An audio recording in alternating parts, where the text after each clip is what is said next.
There's two different types of trauma that the muscles can hold. One being impact trauma, or something, maybe a slip and fall, car accident, those types of things, an injury playing sports. And then there's the hidden emotional trauma, and sometimes that kind of goes overlooked when it comes to touch. And sometimes emotional trauma can manifest itself in certain postures.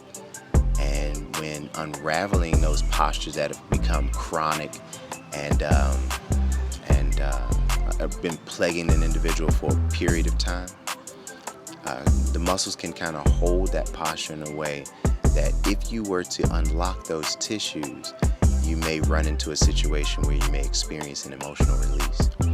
And that can come in the form of crying, it can come in the form of a lot of different things.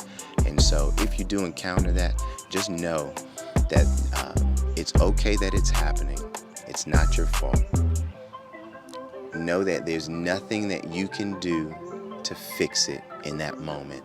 So just let it play out. Offer your support by means of giving maybe a tissue if needed. But there's no need to cross any boundaries where you're holding the person's hand, unless this is like your spouse. But if it's a dear friend, of course. But if you're a massage therapist, you're running into those types of things. I want you to be mindful of that. That you can't fix it. Even your family members, you can't fix it. So don't try to go into prying. Just let it happen, and just know that when that person's ready to expose to you whatever it is that they're experiencing at that time, they definitely will. But just give them some space to process the emotional release of that. That's really, really important.